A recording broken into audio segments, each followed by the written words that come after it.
All right, welcome back. In this lesson, we're going to talk about pricing strategy.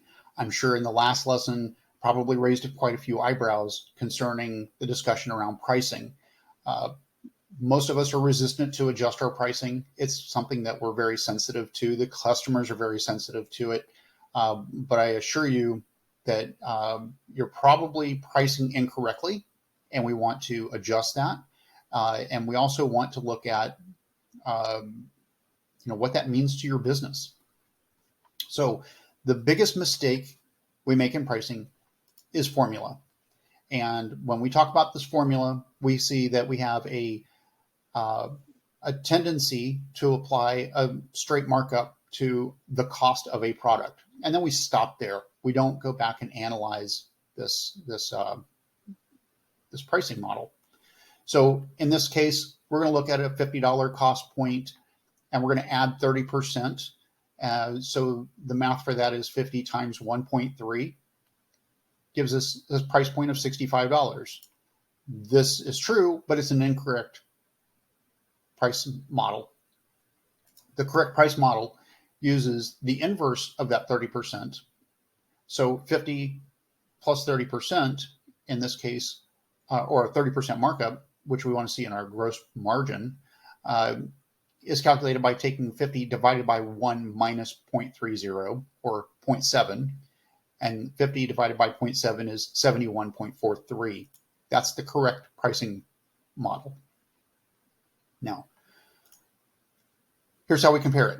Let's look at this from left to right. Bad pricing and correct pricing. Pardon the language, bad pricing. That's not really bad pricing. It's just incorrect pricing. The revenue between the two, we're going to look at this just like we do with a profit and loss statement. We have revenue of $65. The cost of goods sold is $50. The gross profit is $15. The gross margin on that calculates to 23%. We wanted a 30% markup. 23% is not it. So we're going to start eating into our net profit because of this pricing strategy. So we're not making as much as we thought we were by saying, oh, I want a 30% markup.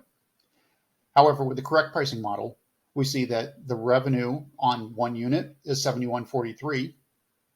Cost of goods sold remains the same at $50. The gross profit is $21.43. That's $6.43 more per unit for a gross margin of 30%. That's what we expected. So this is how we compare and test our models. We're going to continue with this by looking at the second biggest mistake that we make. Now, the second biggest mistake that we make is in not updating our prices when costs change. And as a matter of fact, when was the last time you updated your prices? Now, price elasticity is a real phenomenon. Your prices can change up or down, and you will see some response from the market. And I want to show you that when you adjust your prices, and I know you're fearful of it, it's okay. If you raise your prices to use this corrected formula, there is still a risk that you will lose some customers, but you will not lose anywhere near enough customers to cause you any impact. And here's what I mean by that. Let's take a look at this pricing model like we started with. But we have 1,000 leads that are coming to our website. We convert 30% of them. They're buying at one time. The unit cost is $50. The unit price is $65. That turns us a revenue of $19,500. Our cost of goods sold, remember our unit cost is $50, so our cost of goods sold for those same 300 units is $15,000 for a gross profit of $4,500 or 23%. Not too bad. Let's assume that our expenses are $2,500, and that gives us a net profit of $2,000 or 10%. Still not too bad.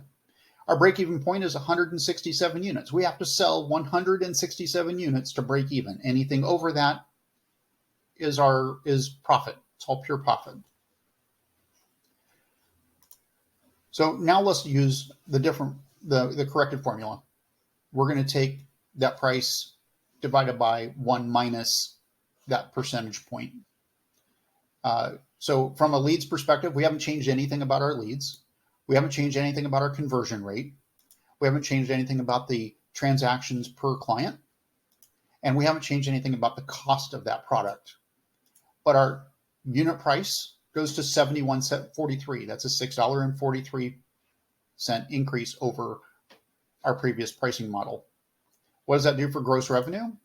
Well, it gives us $21,429 in gross revenue.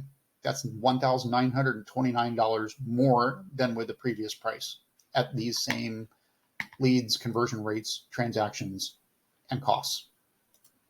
Our cost of goods sold, we didn't do anything about that yet. That remained at $15,000.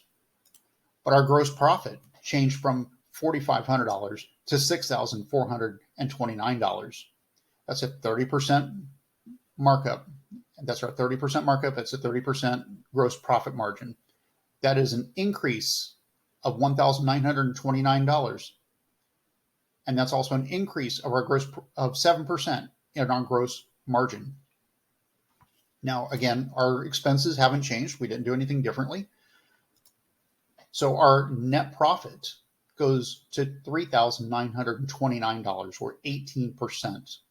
That's a $1,929 increase in net profit or 80% increase from 10% to 18% in net margin.